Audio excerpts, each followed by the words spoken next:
2013 ജനുവരി 1 തിങ്കളായാൽ ആ വർഷത്തിൽ എത്ര തിങ്കളുണ്ട്?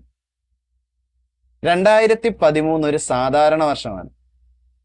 എങ്ങനെയാണ് നമ്മൾ അതിവർഷം മനസ്സിലാക്കുക? 4 കൊണ്ട് നിശേഷം ഹരിക്കാൻ പറ്റുമെങ്കിൽ അത് അതിവർഷമായിട്ട് പരിഗണിക്കാറുണ്ട് അല്ലെ? അപ്പൊ ഈ 4 കൊണ്ട് ഹരിക്കാൻ പറ്റുന്ന പറഞ്ഞാൽ ആ സംഖ്യയൊക്കെ 4ന്റെ ഗുണിതങ്ങളൊക്കെ ഇരട്ട സംഖ്യകളാണ്. ഇവിടെ 2013 ഒറ്റ സംഖ്യയാണ്. ധൈര്യമായിട്ട് പറയാം അതൊരു സാധാരണ വർഷമാണ്. സോ ഒരു സാധാരണ വർഷത്തിൽ 52 ആഴ്ചകളുണ്ട് പൂർണ്ണമായിട്ടും. 52 ഗുണം 7 എന്ന് പറഞ്ഞാൽ 364 ദിവസമാണ്. പിന്നെ ഒരു ദിവസം ബാക്കിയുണ്ട്. അതിനെ നമ്മൾ ഓഡ് ഡേ എന്നും പറയുന്നു. മൊത്തം 365 ദിവസം. ഈ 52 ആഴ്ചകളിൽ എത്ര തിങ്കൾ ഉണ്ടാവും?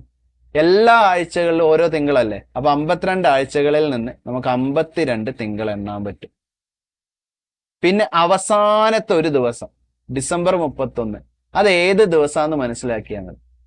ഇപ്പൊ സാധാരണ വർഷത്തിന്റെ പ്രത്യേകത ജനുവരി 1 തിങ്കളാണെങ്കിൽ ഡിസംബർ 31 തിങ്കളായിരിക്കും. അപ്പൊ നമുക്ക് അവസാനത്തെ ദിവസവും തിങ്കളാണെന്ന് മനസ്സിലാക്കാം. മൊത്തം എത്ര തിങ്കളുണ്ട്? 53 തിങ്കളുണ്ട്. ഇനി ഇവിടെ ഒരു ഷോർട്ട് കട്ടും കൂടി പറഞ്ഞുതരാം. സാധാരണ വർഷത്തിലാണെങ്കിൽ ജനുവരി 1 വരുന്ന ദിവസം മാത്രമാണ് 53 എണ്ണം ഉണ്ടാവുക. ബാക്കിയൊക്കെ 52 എണ്ണമായിരിക്കും.